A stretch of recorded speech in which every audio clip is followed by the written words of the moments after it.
to the Prophecy Club. I went to the President Trump rally last night. That would be Thursday night in Dallas, Texas. And I have to say, I was impressed. I think it will turn out to be one of the highlights of my entire life. I absolutely loved it. So here's the whole story on it.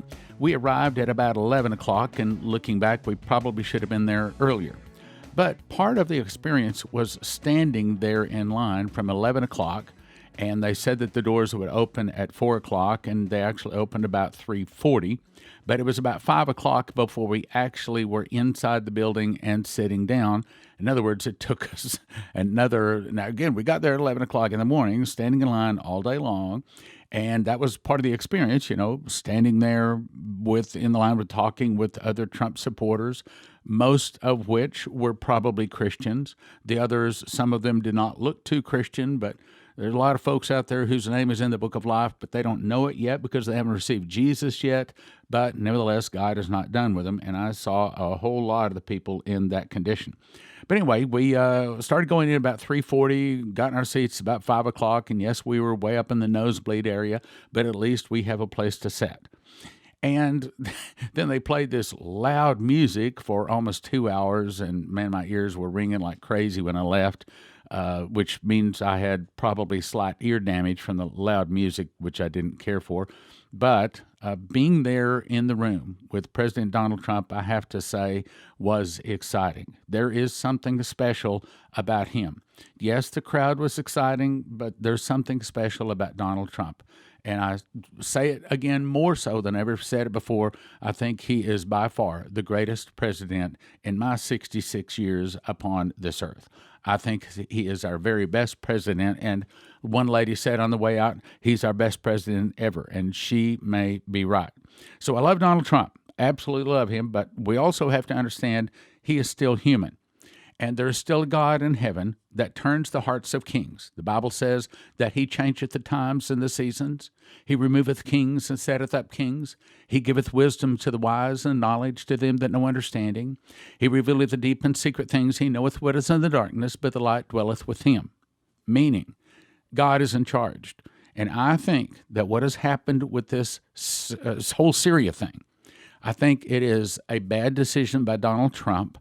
But I think it is God changing his heart. God is arranging these things. This is the part of the fall of America and also the rise of the caliphate. Now, it's going to take me a little while to explain this. And I know that I lose a lot of people when I start getting into Bible prophecy. Maybe it's because that's a little deep. I'm going to try to go a little slower today so it's not as deep for you. But if you want to understand what is going to be happening in the Middle East and ties a little bit to the fall of America, you must understand some of the things I'm going to say. So please understand, I love our President Donald Trump. I love the guy. One of these days, I hope to meet him. I would be very, very blessed to be able to meet him, very complimented. But at the same time, prophecies about the fall of America have to come to pass, and it may very well be that God caused this to happen. Okay, so let's get to the whole thing about Syria. President Erdogan of Turkey is wanting a new Ottoman Empire, which is possibly going to be given and fulfill the forming of the final dominion or caliphate. This morning, I recorded this off of Fox News. This is Michael McCall, Republican from Texas. He's a ranking member of the Foreign Affairs Committee. Well, look, he's a NATO ally. Turkey is. We have Incirlik Air Base there, but Erdogan is a difficult partner at times. He has bought Russian S-400 military equipment in defiance of NATO and in defiance of Russian sanctions. So he's a sort of a guy who wants to take Turkey back to the Ottoman Empire days. Not so easy to deal with. I do think he and Trump have a sort of mutual respect for each other, if you will, and we're very hopeful that this peace deal can be successfully brokered. Sort of a guy who wants to take Turkey back to the Ottoman Empire days. Sort of a guy who wants to take Turkey back to the Ottoman Empire days. I played that part about where he says that Erdogan wants to have an Ottoman Empire twice, because that's really the point of our broadcast today. Okay, so President Trump recently pulled troops out of Syria, saying that they need to let them solve their own problems, that this is fitting in with prophecy. So let's go to the prophecy. This was the prophecy to Jacob. Genesis 27:28. Therefore, God give thee the dew of heaven. I'm not certain what the dew of heaven is, and the fatness of the earth, but I am certain of what fatness is. You look that word up, and that is crude oil, my friends. Now, today, Jacob is what we call modern Israel. Now, does Israel have oil today? No, it doesn't. However, it will. Matter of fact, I found over 30 scriptures that say in the last days, massive amounts of oil will be found in Israel, and this is part of it. And the fatness of the earth, and plenty of corn and wine. Let people serve thee, and nations bow down to thee. Be Lord over thy brethren, that would be Esau, and let thy mother's sons bow down to thee, that would be Esau. Cursed be every one that curseth thee, and blessed be he that blesseth thee. And it came to pass, as soon as Isaac had made an end of blessing Jacob, and Jacob was yet scarce gone out of the presence of Isaac his father, Esau his brother came in from hunting. And he also had made savory meat, and brought it to his father, and said unto his father, Let my father rise and eat his son's venison, that thy soul may bless thee. And Isaac's father said unto him, Who art thou? And he said, I'm thy son, thy firstborn, Esau. And Isaac trembled very exceedingly, and said, Who? Where is he that hath taken venison and brought it to me? And I have eaten all before thou camest, and have blessed him, yea, he shall be blessed. And when Esau heard the words of his fathers, he cried, and a great and exceeding bitter cry, and said unto his father, Bless me even also, O father. And he said, now, hang on, let's just talk for just a second here. Jacob, which got the best and the first blessing, became what is today Israel. Now, Esau, for the most part, has become what is in general, not specific, in general, the Arabs of today. And you can tell the Arabs that it's talking about today, the Arabs and their buddies or their nations that are buddies, because those are the ones that are mostly against Israel. So this is really, really important. If you want to understand what's going on in the Middle East, here it is. This is, and this is going to explain it. Okay, so let's go on. Verse 35, and he said, Thy brother came in subtly, and had taken away thy blessing. And he said, Is not he rightly named Jacob? For he has supplanted me these 2 times. Meaning, the word Jacob, and I had to look this up, says the name Jacob comes from the biblical story of Jacob's birth, where he came out holding the heel of his twin brother Esau. The name comes either from the Hebrew word meaning to follow, to be behind, but it can also be interpreted as to supplant, circumvent, assail, or overreach, or from the word heel, meaning it had a double meaning. Yes, so Jacob was called Jacob, which does mean the following, but it also means to supplant or to steal another's blessing or to circumvent or to overreach. And see, that's what he did. In other words, Jacob got the blessing that Esau was supposed to get. In my opinion, I think that most of the arguments and the fusses and the wars and the murders and all of the problems going on in the Middle East, it's right here. It's a spiritual problem because Esau, what is today Arabs, were supposed to get the best blessing. What was that blessing? Well, that was oil, the fatness of the earth. I mean, many great blessings. They were supposed to get the best blessing, but instead they got the second best blessing. Now, let's specifically look at the blessing. Let's go on. Has he not rightly named him Jacob? For he has supplanted me these 2 times. And he took away my birthright, and behold, now he hath taken away my blessing. And he said, Hast thou not reserved a blessing for me?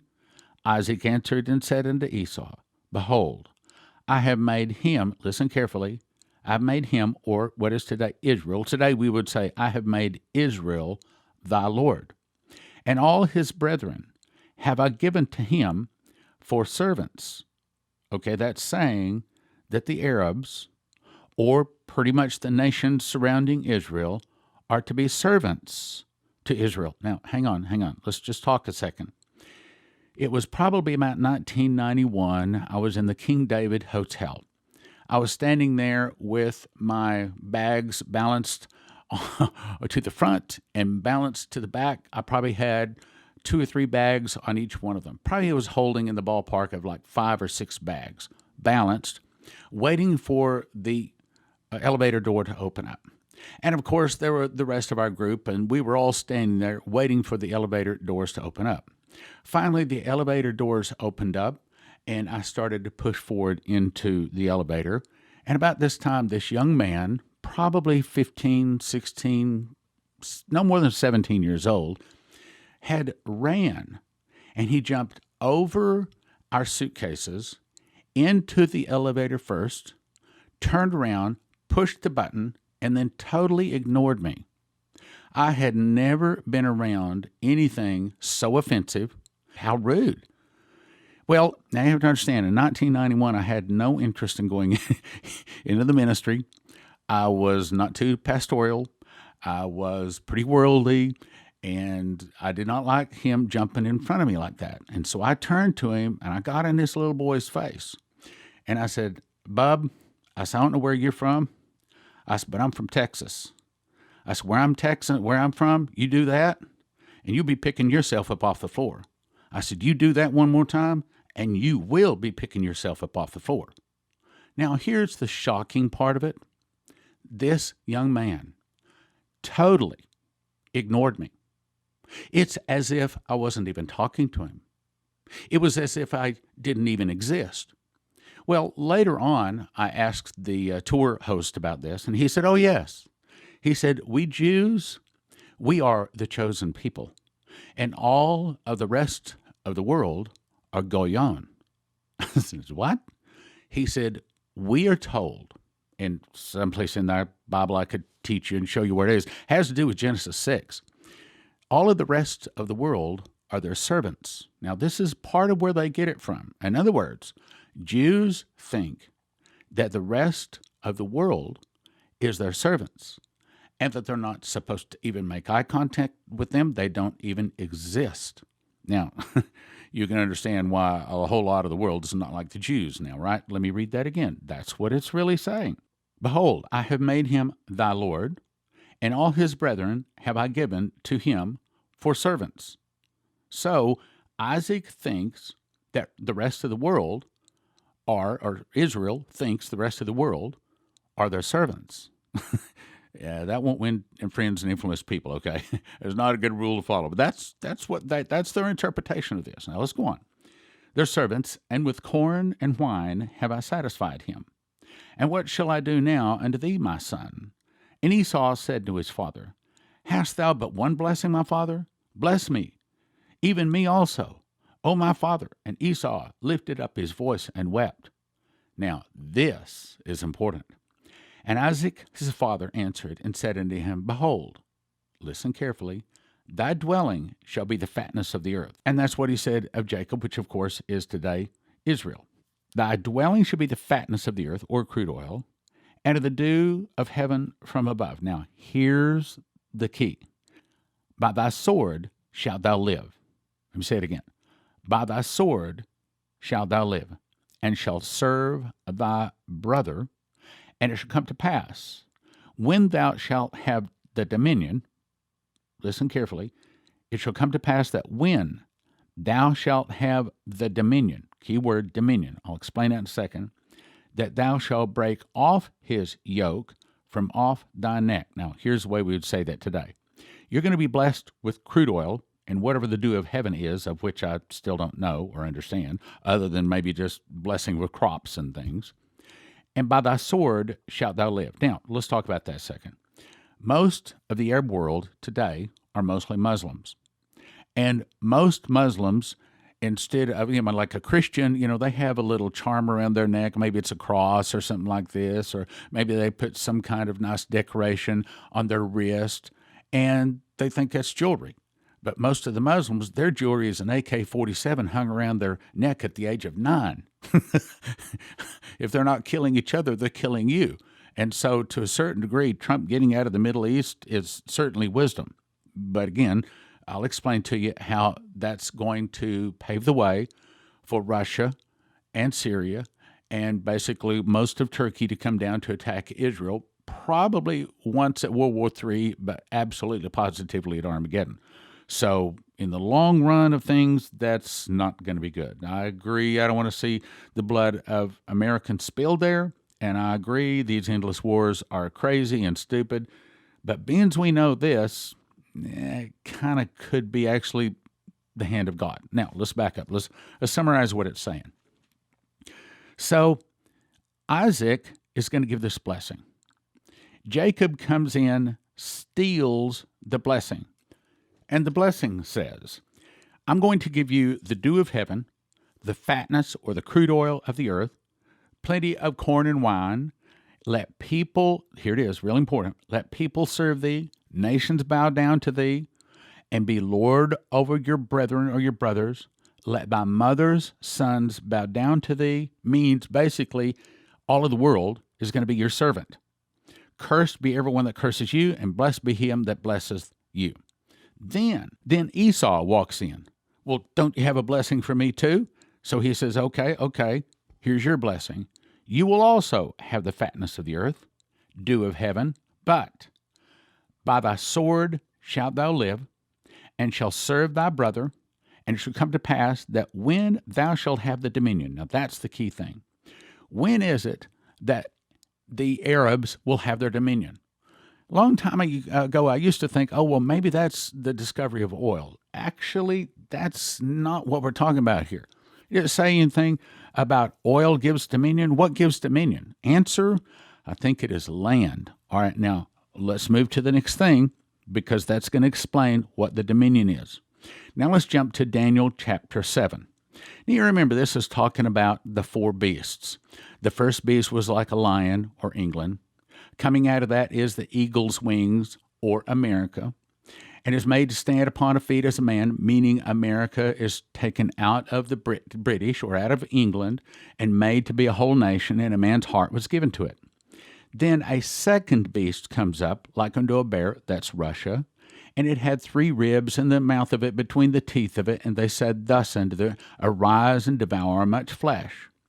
And after this, another like a leopard. Now, we know the bear is Russia, and we know the leopard is the Muslims. Now, that's the point, which had the back of it 4 wings of a fowl, which means it will be 4 nations that make up this beast. 4 wings of a fowl. The beast had also 4 heads. Here it is. Look at that word. That's a big word. That's the word we've been searching for. And dominion was given to it. That's the answer. Meaning that when you see the leopard, or the Muslims, given a confederation of 4 nations, in which each nation has a head, but those 4 nations work together as one, as the leopard, that will be the dominion. Okay, do we see that now? No, we do not. When do we see that? I believe we will see that when the caliphate is formed. And I believe the caliphate is going to be the following nations, based upon other scriptures: Libya, Egypt. Now, remember, Iraq, Iran is counted as the arms of silver. Iraq, Iran is one nation, spiritually or prophetically. Okay, so if we have Libya and Egypt, Iraq, Iran, and what is the 4th nation? Probably it's going to be like Syria, Turkey. Now, I know that Syria has been a separate nation. We could be, and it could be that it'll just be Syria. But my best guess is probably it's going to be Syria, Turkey, and probably the Antichrist comes from that Syria, Turkey area. There are scriptures that says Syria. There's scriptures that says eastern Iraq, which is today western Syria. And there's also scriptures that point to Turkey. But in general, those could, especially with Erdogan trying to form his new Ottoman Empire, which is probably the caliphate, meaning that when Erdogan completes his new Ottoman Empire, he's probably going to call it a caliphate. It will probably involve Libya, Egypt, and then remember, Iraq, Iran is 1, that's totaling 3, and then Syria, Turkey. However, with what we see today, it could be Turkey, that's 1, it could number out this way, Syria, 2, Iraq, 3, and Iran, because Iran is kind of in that whole thing. But the point is, when we see a Muslim confederation of four nations that come together that act as one beast, that will be the fulfillment of the word dominion. And when they have the dominion, they shall throw off the yoke of Israel.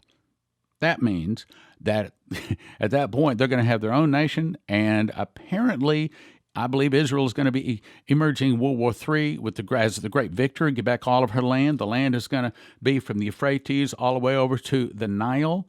And so if that is true, then that would kind of tend to knock out Libya and Egypt, which I had suspected might be the case. So if that is true, then probably the best possibility for those four nations would be Turkey, Syria, Egypt, and Iran. The point is, what we're watching for is a caliphate, or the old Ottoman Empire to be revived, which is what Erdogan is talking about. When we see that, that is the dominion. That is the fulfillment of Genesis 27, verse 40. By thy sword shalt thou live, and shall serve thy brother. And it shall come to pass that when thou shalt have the dominion, there it is, the dominion. And then we go down to Daniel 7, verse 6, and it says, And this I beheld, and lo, another like a leopard, which had upon the back of it 4 wings of a fowl. That's 4 nations. The beast had also 4 heads, so that's 4 nations with 4 leaders, and dominion was given to it, meaning that God will give the Esau's, or the Arabs, a caliphate, a 4-nation confederacy. When we see the 4-nation confederacy, then the 4th and final beast can rise, meaning the world government. So, brothers and sisters, you can watch carefully, and there will be a forming of a caliphate or a 4-nation confederacy that has 4 heads, and it will be formed into one beast. When you see that, then they will break off the dominion that Israel has on the yoke of the neck of the Arabs or Esau. So, in summary, I think that America getting out of Syria is the hand of God, but I think at the long run, it's not going to be good. I think that we will see Turkey continue its fight, or at least it will conclude with Turkey winding up with its caliphate, and probably that caliphate is going to be Turkey, Syria, Iraq, Iran. That 4-nation confederacy will form a caliphate, and then they will go down and attack Israel as part of the rest of the world that attacks Israel. Now, there may be an attack for War III, but there is definitely going to be an attack for Armageddon. If there is a ministry that the devil does not want to get their message out, it has to be Prophecy Club. We have to be at the top, or at least close to the top of his kill list, a ministry he'd like to stop. And I do not know why it is that so many other ministries have people that stand with them on a regular monthly basis, but we can't seem to get people to do that. It just seems like most of our donations are kind of catch as catch can. A number of years ago, we set up the Partaker program. This is for people that want to be ongoing supporting Prophecy Club, and they want to partake in the souls that they believe that God is going to give to this ministry. And he has said he's going to give us thousands upon thousands of souls, and oil in Israel, and sports stadiums filled with people, all kinds of wonderful and precious promises. However, a partaker is someone that stands with us every month. And here's the way it works. Now, yes, you can send in a check if you want to. You can put it in, give us the money any way you want to. But most people will set up a credit card. And just, here's the way it works. You just say, okay, on such and such day a month, go ahead and hit my card for this and such. And we do. And if you ever want to stop or change that amount, a phone call will change that. Matter of fact, a phone call is how you get it all set up. Just call Jo at the office. She is primarily the one that answers the phone, and say, I want to be partaker. That's all you have to do. And then the rest is pretty much curtailed to whatever you'd like to do. However, it would be so nice if every month we had a number of partakers, so that we didn't find ourselves turning around from time to time saying, help, help, we're drowning. It would be so nice to just know that at least our basic expenses are covered. At least we have some people that we know are going to be standing with us. So if Prophecy Club has been a blessing, and if the Lord has blessed you, would you consider possibly becoming a partaker? Here's the way you do it. just call 785-266-1112. 785-266-1112. And I don't think that that's available on our new Prophecy Club app, which, by the way, is getting great reviews. If you haven't downloaded it, go to either, one of the app stores, either Android or iPhones, free to download. It makes following Prophecy Club so much easier. But anyway, 785-266-1112. Ask about being a partaker. 785-266-1112.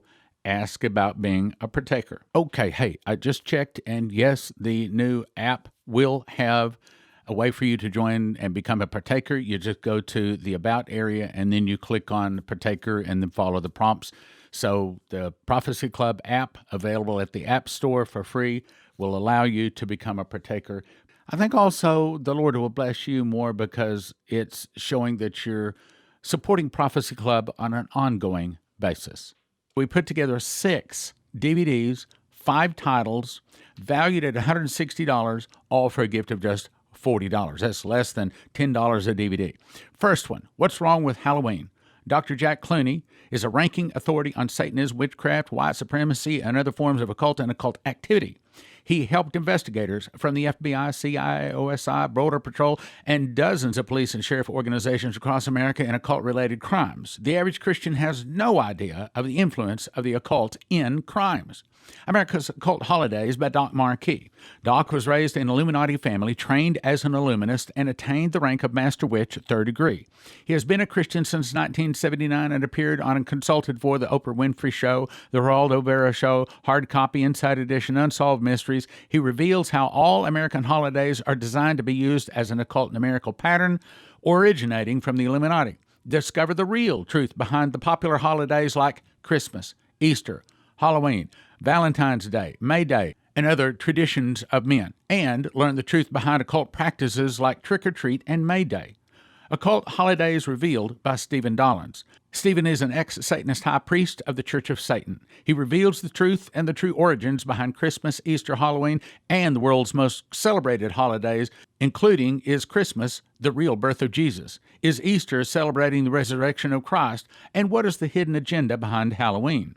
The Occult in Your Living Room, also by Stephen Dollins. Stephen exposes the subtle devices used to infiltrate the homes of Christians and non-Christians alike to lure the young and the old into the practice of witchcraft and Satanism. Discover the evil truth behind today's crazes like movies, video games, and role-playing fantasy games. These devices initiate our children into the world of the occult by making evil appear to be cute, such as Teletubbies, Pokemon, and others.